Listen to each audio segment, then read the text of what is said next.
Bom dia, nós estamos retomando o nosso canal, né? Canal que foi construído durante a pandemia e que depois ficou inativo. Nós percebemos que ele poderia continuar colaborando mesmo fora da pandemia com vários alunos. Então estamos retomando ele, respondendo perguntas, né?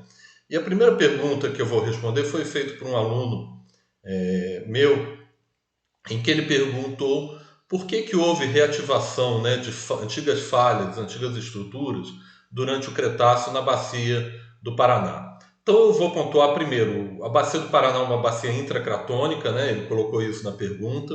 Então primeiro esclarecer o que é uma bacia intracratônica. Uma bacia intracratônica é uma bacia que é formada no interior de um cráton. O cráton é aquela região, a gente sabe, de altíssima estabilidade tectônica, que pelo menos desde o pré-cambriano não sofre, né, grandes atividades, grandes movimentações. Então são as partes mais estáveis da crosta terrestre. E uma bacia sedimentar quando a gente fala que ela é intracratônica, é uma bacia que foi depositada dentro de um cráton. Então existiu o cráton ali no Paraná e a bacia do Paraná foi depositada dentro do cráton e por isso é uma bacia intracratônica.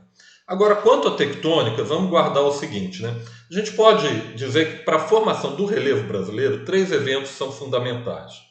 O transamazônico, né, em que mais ou menos 90% do que seria o território do Brasil vai ser formado nisso daí, que é um movimento que vai sobretudo de norte para sul, né, formando, né, um paleocontinente com um limite de placas se chocando, tá? Só que foi há 2 bilhões de anos atrás.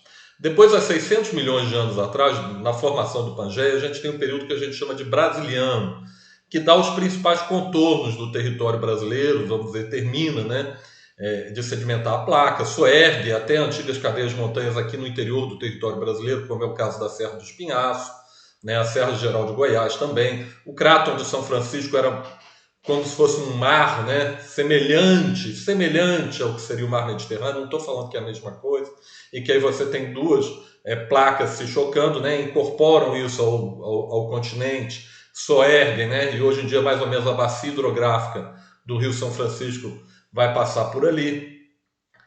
Então você tem toda essa formação. E o terceiro grande movimento vai ser aí justamente no Cretáceo, que vai ser a separação da América do Sul com a África, né? Evento que dá origem ali à Serra do Mar e que vai gerar, né, uma série de consequências no intraplaca.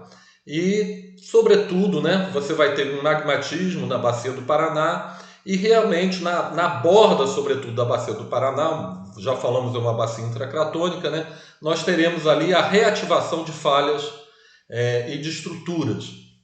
Bem, por que essa reativação? Porque justamente todos esses esforços, né, se eu der um murro com toda força na parede, né, pode ser que eu machuque os ossos aqui, mas eu também vou gerar, né, um esforço aqui no meu antebraço, né? Então, no meu braço, antebraço, enfim, nisso tudo. Então, isso, se você tem antigas estruturas, quando você tem esses grandes esforços, você acaba reativando essas grandes estruturas, que são herdadas lá do transamazônico ou principalmente do brasiliano. E é o caso do que acontece, né? Na borda da bacia do Paraná. Quando você tem toda essa separação, toda essa estruturação, você tem essa reativação. E vamos lembrar que a bacia do Paraná, também as bordas de uma bacia sedimentar, elas costumam ter maior atividade tectônica. Por quê? Porque os sedimentos vão se acumulando no meio da bacia, vão pesando, né? E isso vai fazendo um efeito que o meio da bacia vai descendo e você começa a forçar, né, por esse peso no meio, as bordas. E essa movimentação das bordas reativa também essas antigas estruturas. Porque é muito mais fácil você reativar uma antiga estrutura do que criar uma nova.